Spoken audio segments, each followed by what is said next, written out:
혹시 출퇴근길 지하철에서나 아니면 끝도 없는 회의 중에 그것도 아니면 SNS 피드 이렇게 넘기다가요. 문득 이런 생각 한 번쯤 해보신 적 없으세요? 아니, 왜 내 주위에는 이렇게 이상한 사람들이 많을까? 오늘 저희가 바로 그 아주 솔직하고도 좀 근본적인 질문에 대한 답을 찾아보려고 합니다. 장 프랑스와 마르뇽에 져서 내 주위에는 왜 멍청이가 많을까의 핵심을 정리한 분석 자료들입니다. 근데 미리 좀 말씀드리면요. 이 시간이 주변 사람들 손가락질하면서 저 사람 멍청해 이렇게 딱지 붙이자는 거 절대 아니고요. 오히려 그 반대입니다. 노벨상 수상자까지 포함해서 세계적인 석학 29명이 달려들어서 이 멍청함의 본질을 과학적으로 탐구했거든요. 그 결과를 깊이 파고들다 보면 어쩌면 우리 자신을 비추는 거울을 딱 마주하게 될지도 모릅니다. 대체 멍청함이라는 게 뭔지, 왜 그렇게 똑똑해 보이는 사람들조차 어이없는 짓을 하는지, 그리고 가장 중요한 거, 이 멍청함의 시대에 우리는 어떻게 살아가야 할지, 여기에 대한 통찰을 얻는 게 오늘의 목표입니다. 그렇죠. 이 책이 프랑스에서 나왔을 때 멍청학, 그러니까 스튜피덜로지라는 신조어까지 만들어냈다고 하잖아요. 그게 왜 그랬냐면 우리가 그냥 일상적으로 느끼는 이 답답한 감정들, 이걸 그냥 푸념으로 끝내는 게 아니라 심리학, 신경과학, 경제학 같은 이런 학문의 도마 위에 올려놓고 되게 진지하게 분석했기 때문이에요. 멍청함도 이제 과학의 대상이 될 수 있다. 이런 거죠. 자, 그럼 가장 중요한 첫걸음부터 한번 띄워보죠. 자료에서 가장 먼저 그리고 진짜 강력하게 강조하는 부분이 있더라고요. 바로 멍청함과 무지함은 완전히 다른 개념이다. 와, 이거 정말 중요한 구분 같아요. 네, 맞습니다. 이걸 구분 못하면 모든 논의가 좀 엉뚱한 방향으로 흐를 수 있어요. 무지, 그러니까 무지는 말 그대로 그냥 아는 게 없는 상태입니다. 모르면 배우면 되죠. 오히려 내가 이걸 모르는구나 이 깨달음이 학습의 가장 큰 원동력이 되기도 하거든요. 하지만 이 책에서 말하는 멍청함은요, 지식이 있고 없고의 문제가 아니라 일종의 태도 문제입니다. 배우기를 거부하고 자기 오류를 절대 인정 안 하려는 그런 완고함, 굳게 닫힌 사고방식, 바로 그 자체죠. 그러니까 멍청함은 상태가 아니라 일종의 선택에 가깝다. 이런 말씀이시군요. 자료에 나온 비유가 진짜 인상적이었는데 멍청한 인간은 스스로 병을 치료하려 하지 않는 불치병을 앓고 있다. 바로 그 지점입니다. 그리고 그 태도가 종종 아주 이상한 자신감이랑 결합해서 나타나요. 그게 바로 자신감의 역설이라는 거죠. 우리가 흔히 근자감이라고 부르는 거 있잖아요. 근거 없는 자신감? 그런 사람들이 사실은 자기의 무능함이나 지식 부족을 인지할 능력조차 없어서 그렇게 자신만만하다는 겁니다. 정말 그렇죠. 나는 내가 모른다는 것을 안다고 말했던 그 소크라테스랑은 완전 반대네요. 오히려 아는 게 별로 없을수록 세상을 다 아는 것처럼 말하는 사람들 우리 주변에 너무 쉽게 볼 수 있잖아요. 그게 바로 심리학에서 말하는 인지부조화랑 아주 깊이 연결이 됩니다. 자기 신념이나 행동이 틀렸다는 명백한 증거를 딱 마주했을 때 보통은 내가 틀렸구나 하고 생각을 고치겠죠? 그런데 멍청함의 태도를 가진 사람은 그 증거를 받아들이는 데서 오는 심리적인 불편함을 못 견디는 거예요. 그래서 생각을 바꾸는 대신에 아니야, 저 증거가 잘못됐어 라고 우기거나 그냥 무시해버리죠. 심지어는 자기 원래 생각을 훨씬 더 강하게 만들기도 하고요. 자료에 인용된 데카르트의 말이 딱 이걸 요약합니다. 잘못을 인정하지 않는 것이 진짜 잘못이다. 뇌구조 자체에 원래 그런 경향이 있는 걸까요? 자료에서는 바로 이 지점을 파고들려고 노벨 경제학상 수상자죠. 데니엘 카네만의 이론을 가져오더라고요. 네, 이제 뇌과학의 영역으로 들어가는 거죠. 데니얼 카네만은 우리의 사고방식을 두 가지 시스템으로 나눠서 설명했어요. 시스템 1과 시스템 2요. 시스템 1은 빠르고 직관적이고 거의 노력이 안 드는 자동 조종 장치 같은 겁니다. 횡단보도에 파란불 켜지면 반사적으로 걷기 시작하는 거, 아니면 친한 친구 얼굴 보자마자 알아보는 거, 이런 거요. 거의 본능에 가깝네요. 그럼 시스템 2는 뭔가요? 시스템 2는 정반대입니다. 느리고 논리적이고 의식적인 노력을 해야 하는 이성적인 사고 과정이죠. 예를 들면 낯선 곳에서 주차 공간을 찾는다거나 복잡한 세금 계산을 한다거나 아니면 지금 저희가 나누는 이런 대화의 내용을 이해하려고 노력하는 것. 이게 전부 시스템 2의 역할입니다. 정신적 에너지를 엄청 쓰죠. 잠깐만요. 설명을 듣다 보니까 궁금한 게 생겼는데요. 그럼 시스템 1이 항상 나쁜 건가요? 운전하다가 갑자기 끼어드는 차 피하는 것처럼 빠른 판단이 생존에 도움이 될 때도 엄청 많잖아요. 똑똑한 직관이랑 멍청한 실수를 가르는 그 결정적인 차이가 뭘까요? 아주 예리한 질문이십니다. 물론 시스템 1이 악당은 아니에요. 오히려 우리 뇌의 효율성을 극대화하는 진짜 놀라운 장치죠. 문제는 시스템 2를 써야 할 중요한 상황에서조차 에너지를 아끼려는 뇌의 본성 때문에 자꾸만 쉽고 편한 시스템 1에 의존하려는 경향이 있다는 겁니다. 복잡한 사회 문제나 중요한 투자 결정을 내릴 때 깊이 생각하는 시스템 2를 돌리는 대신에 왠지 그럴 것 같아 하는 시스템 1의 직감에 모든 걸 맡겨버리는 거죠. 바로 이 지점에서 온갖 인지 편향이랑 어이없는 착각이 생겨나는 겁니다. 아, 그러니까 도구 자체의 문제가 아니라 잘못된 상황에 잘못된 도구를 쓰는 게 문제다. 이 말씀이시군요. 행동경제학자 댄 에리얼리가 말한 멍청이처럼 소비하는 이유도 바로 이 지점이랑 연결되겠네요.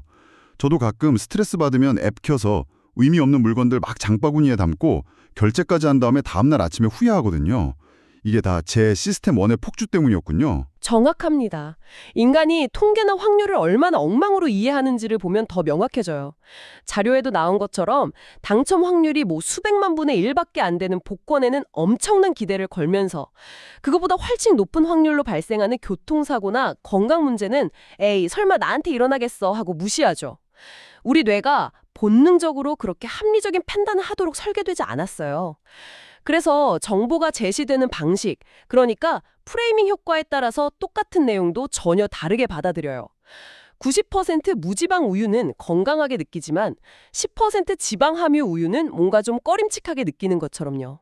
이게 전부 시스템 1의 함정입니다. 정리해보면 우리 뇌는 기본적으로 에너지를 아끼려고 생각의 지름길을 선호하도록 설계되어 있고 바로 그 지름길이 멍청한 판단으로 이어지는 함정이 될 수 있다는 거네요. 근데 이런 뇌의 특성이 오늘날의 인터넷, 특히 소셜미디어 환경과 만나면 와, 이건 정말 최악의 조합이 될 것 같다는 생각이 드네요. 맞습니다. 그래서 다중지능 이론의 창시자인 하워드 가드너가 우리가 인터넷 때문에 멍청해질까? 이런 질문을 던진 겁니다. 이론적으로는 인류의 모든 지식이 손가락 하나로 연결되는 시대인데 역설적으로 더 멍청해질 수 있다는 경고죠. 책에서는 현대사회의 새로운 멍청함, 그러니까 디지털 멍청함의 4가지 유형을 명확하게 지적합니다. 첫 번째가 SNS 멍청이던데 이건 너무나 익숙한 유형이네요. 네, 익명성이라는 가면 뒤에 숨어서 현실에서는 절대 입에 담지도 못할 무책임하고 공격적인 말을 막 쏟아내는 사람들이죠. 온라인에서는 사회적 책임이나 상대방 감정을 고려하는 그 시스템 2가 작동을 멈추고 즉각적인 분노와 배설의 욕구만 남는 겁니다. 생각만 해도 피곤해지네요. 저도 얼마 전에 맛집 리뷰를 봤는데 그냥 맛없어요 이 수준이 아니라 이런 걸 돈받고 파는 사장님은 양심도 없냐는 식의 댓글을 보고 진짜 깜짝 놀랐어요. 현실에서 사장님 얼굴 보고는 절대 못할 말이잖아요. 바로 그런 현상입니다. 두 번째는 정보 과부하로 인한 멍청함입니다. 너무 많은 정보가 쉴 새 없이 쏟아지니까 뇌가 어떤 정보가 중요하고 믿을 만한지 판단하는 걸 포기해버리는 거예요. 결국 깊이 생각하기보다는 더 자극적이거나 더 눈에 띄거나 더 짧은 정보에만 반응하게 되죠. 마치 소방호수로 물을 마시려는 것처럼 정보의 홍수 속에서 오히려 지적으로는 목마른 상태가 되는 겁니다. 세 번째는 에코체인버, 그러니까 반향실 효과인데 와, 이건 정말 무서운 것 같아요. 가장 교묘하고 위험한 유형일 수 있습니다. 예전에는 신문이나 방송을 통해서 싫든 좋든 다른 의견을 접할 기회가 있었잖아요. 근데 지금의 알고리즘은 철저하게 나를 고립시켜요. 제가 A라는 의견을 좋아하면 A1, A2, A+ 같은 미묘하게 다른 변주만 계속 보여주지 정반대인 B라는 의견은 아예 존재하지 않는 것처럼 차단해버리죠. 그러다 보면 A가 세상의 보편적인 진리인 것처럼 느껴지고 B를 주장하는 사람들은 상식 밖의 비정상적인 사람들이나 심지어 악의를 가진 집단처럼 보이게 되는 거예요. 내 생각의 울타리 안에서 메아리만 계속 듣다 보니까 그 울타리가 세상의 전부라고 착각하게 되는 거군요. 마지막은 가짜뉴스 문제인데 이건 앞서 말한 시스템 1하고 에코체인버가 합쳐진 결과물 같네요. 그렇습니다. 가짜뉴스는 대부분 분노나 공포 같은 강한 감정을 자극해서 우리의 시스템 2가 작동할 틈도 안 주고 시스템 1을 바로 공략하도록 설계되거든요. 그리고 에코체인버 안에서 이런 가짜뉴스는 검증 없이 그냥 기하급수적으로 퍼져나가면서 기존의 편견을 더 단단하게 만들죠. 이 지점에서 청취자분께서는 스스로에게 이런 질문을 던져보실 수 있을 것 같아요. 나는 지난 한 주 동안 내가 믿고 싶지 않은 정보나 불편한 진실을 마주하기 위해 얼마나 노력했는가? 자, 상황이 꽤 암울합니다. 우리 뇌는 생각의 지름길을 찾는 데 익숙하고 인터넷은 그 지름길을 더 빠르고 넓게 만들어주고 있고요. 그 결과 우리는 각자의 에코체인버에 갇혀서 멍청함에 둘러싸여 있다, 이런 거잖아요. 어쩌면 나 자신도 그 일부일 수 있다는 사실까지 알게 됐고요. 그럼 이제 어떻게 해야 할까요?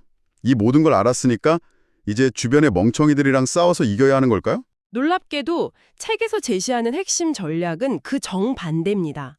우선 멍청한 사람을 설득해서 바꾸려는 노력을 깨끗하게 포기하라는 겁니다. 자료에 아주 강력한 문장이 인용되어 있어요. 멍청한 인간을 바꾸기 위해 노력할수록 멍청한 인간은 더욱 강해진다. 그건 좀 패배주의적으로 들리는데요. 잘못된 주장을 하는 사람을 보고도 그냥 내버려두면 그들이 이기는 것 아닌가요? 사회적으로도 해로울 수 있고요. 그게 바로 우리가 빠지기 쉬운 함정입니다. 책에서 말하는 포기는 침묵이나 동조가 아니에요. 젖은 모래를 손으로 꽉 쥐을수록 더 빨리 빠져나가는 것처럼 그들의 닫힌 사고방식의 정면으로 논리랑 팩트를 들이대는 건 오히려 그들의 방어 기제를 자극해서 더 완고하게 만들 뿐이라는 통찰이에요. 역시 세상은 나를 공격하는군 하면서 자기 신념을 더더욱 강화하게 되는 거죠.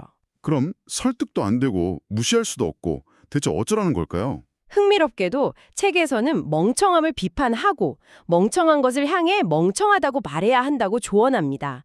침묵은 암묵적인 동의가 될 수 있으니까요. 단 여기에 아주 중요한 조건이 하나 붙습니다. 바로 반드시 농담조로 해야 한다는 겁니다. 아, 유머를 사용하라는 거군요.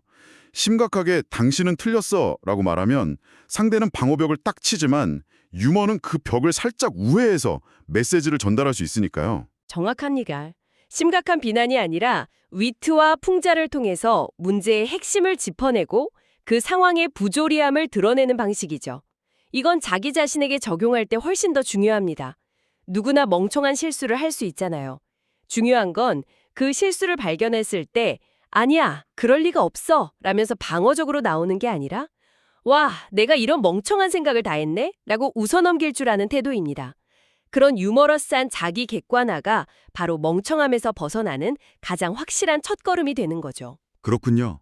그럼 다음에 답답한 회의에서 누군가 진짜 말도 안 되는 주장을 하면 부장님, 그건 정말 멍청한 생각입니다. 라고 하는 대신 와, 부장님, 정말 파산으로 가는 창의적인 지름길을 제시하셨네요. 이렇게 말해보라는 거군요. 물론 뒷일은 책임 못 지겠지만요. 네, 그 정도의 용기는 필요할 수 있겠네요. 하지만 핵심은 바로 그겁니다. 심각한 대결 구도를 피하면서도 문제의 본질을 환기시키는 것. 그게 바로 유머의 힘이죠. 이 모든 내용을 종합해보면 결국 이 책은 다른 사람에게 멍청이라는 낙인을 찍기 위한 어떤 진단도구가 아니고요. 우리 자신을 들여다보게 하는 거울이라는 생각이 아주 강하게 듭니다. 우리 자신의 사고 과정에 숨어있는 편견, 틀렸다는 걸 알면서도 인정하기 싫어하는 그 완고한 마음, 이걸 정면으로 마주하게 하네요. 맞습니다. 이 책이 주는 가장 큰 교훈은 비판적 사고라는 게 시험 공부처럼 한 번 하고 끝내는 일회성 이벤트가 아니라는 거예요. 마치 헬스처럼 평생에 걸쳐서 끊임없이 실천해야 하는 훈련이라는 점입니다.